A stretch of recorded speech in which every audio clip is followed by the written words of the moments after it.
Minadali ang pagbubukas ng malamang mag-iinspeksyon. Yan ang tingin ng Health Department ng silipin ng Super Health Center sa Antipolo City. Kailan lang din ito nagbukas kahit mahigit 1 taon nang tapos. Tinutukan ni Maki Pulido. Operational ang dinatnang Super Health Center ni Health Secretary Ted Herbosa sa Antipolo, Rizal kahit inilista ito ng Department of Health na isa sa 277 Super Health Centers na hindi umano kumpleto at hindi mapakinabangan. Ayon sa kagawaran, minadali itong buksan ng malamang darating si Herbosa. Parang nalaman yata nilang bibisita ako. Unfair ang alegasyon ayon sa Antipolo City Hall dahil 1 linggo na umano silang naglilipat ng gamit para sa pagbubukas ngayong araw. Inusisa pa rin niya ng Health Department lalo't July 2024 pa tapos ang construction ng Super Health Center. Bakit ngayon lang natin nagamit itong... Meron po tayong ipinoprogram pa ng mga other na gamit. Then, syempre po, yung manpower.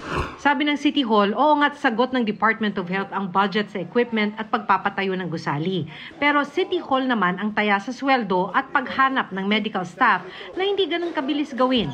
Hanggang ngayon nga, naghahanap pa sila ng radiologist at radiologic technologist para partial operation muna ang center. Hindi naman po tatakbo ang isang health facility kung wala po itong manpower at iba pong mga gamit. So yun po yung kinailangan pa hong gawin ng aming pong lokal na pamahalaan na hindi naman po ganun kadali. So kailangan nga po natin itong iprograma pa. Kumpara sa ininspeksyong Super Health Center ng Marikina kahapon na pundasyon lang ang nakatayo, kumpleto at may gamit ang nasa Antipolo. Sabi ni Herbosa, patunay itong sapat na ang hindi hihigit sa 20 million pesos na budget, hindi tulad ng hiningi ng Marikina City Hall na 180 million pesos na pantapos sa kanilang center.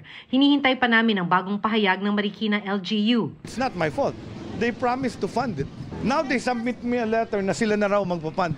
Mga taga-barangay pa rin ang seserbisyohan ng mga Super Health Center. Pero kung ordinaryong health center, konsultasyon lang sa doktor ang pwede.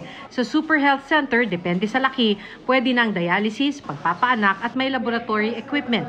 Ang target ng DOH, 80% ng mga kaso matugunan na sa Super Health Center sa halip na sa ospital. Today, ang karaniwang sakit, high blood, diabetes, kidney disease, kailangan ng laboratory test. So kaya dinagdag natin yan. Para sa GMA Integrated News, Maki Pulido, Nakatuto, 24 Oras.